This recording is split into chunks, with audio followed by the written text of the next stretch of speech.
Well, I always like to think of marketing as a social and economic accelerant.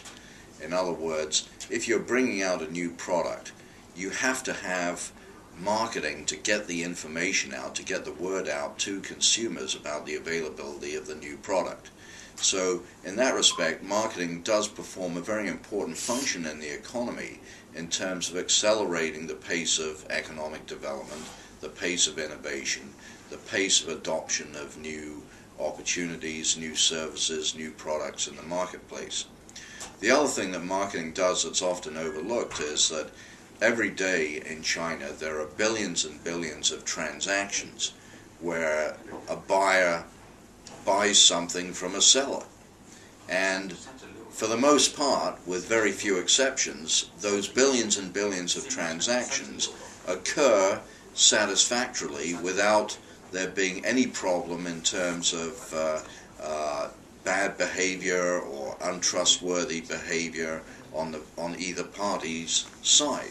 And what that does is it provides a very important social glue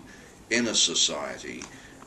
to bond people in a, if you like, a collaborative effort of mutual trust. And so marketing-based exchanges are hugely important as a vehicle for bringing societies, bringing communities closer together and having them trust each other on an individual basis every day in the transactions that they make in the marketplace. So I think that we have to understand when we're thinking about the negative aspects of marketing that it's really a matter of who's doing the marketing rather than marketing itself